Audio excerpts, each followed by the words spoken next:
Hi, Kristen Pepin here, a local real estate agent serving the amazing communities of North Lake Tahoe, Truckee, and Incline Village. Today I'm really excited to talk to you about how to buy and sell a home simultaneously. Maybe you bought during the pandemic and it wasn't the house of your dreams and you want to kind of upgrade to a different house, or just it doesn't fit your family's needs anymore and you need an extra bedroom.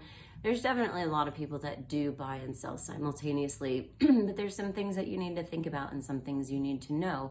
So I'm here to help you guide your way through it. So what most first-time home sellers never think about is how tricky this process can really be until they do it. Buying a new home while you're still living in your current home can create a long string of dominoes. And if just one of those dominoes happens to fall, then the entire thing falls apart. So you just need to know what you're doing. So I'm gonna walk you through the entire process to ensure that all of the pieces come together for you. So there's three basic options as to how to buy and sell a home simultaneously. Number one option is the closing contingent. So most homes are sold on a contingency. So in this case, you would put an offer in on a new home, but you would not be obligated to buy that new home until you sold your current home. So in essence, if your buyer happens to fall through, then you reserve the right to back out of the new home contract as well. The obvious drawbacks to this are that it transfers all of the risk to the seller, and most home sellers don't want to assume that risk on the behalf of their buyers. This is especially true if you're trying to sell a home in a really competitive market. They may not want to wait and see how it goes. Option two is you can own both homes temporarily. So this is a viable option if you can afford to carry two mortgages. In this case, you would get a mortgage on a new home and wait to move out of your current home until you're ready.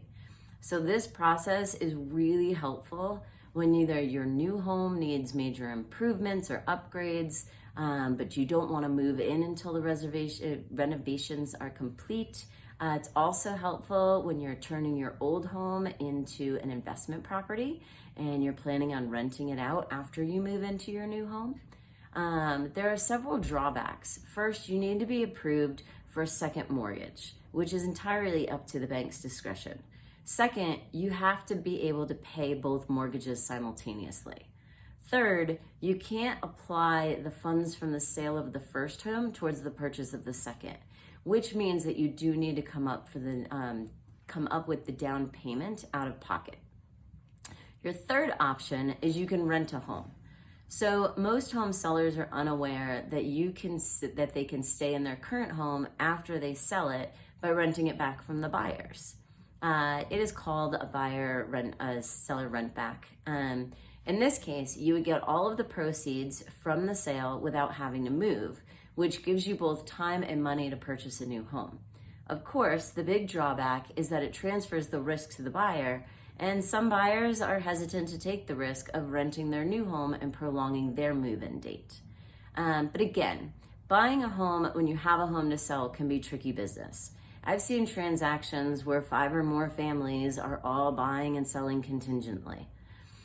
This creates a really long string of dominoes. So orchestrating a transaction like that is an art form, and you need a great real estate agent who can guide you through that process. If you have any questions about anything that I've covered with you today, or if you're thinking about making a move, feel free to message me here. Or you can always call or text me at 530-346-3233.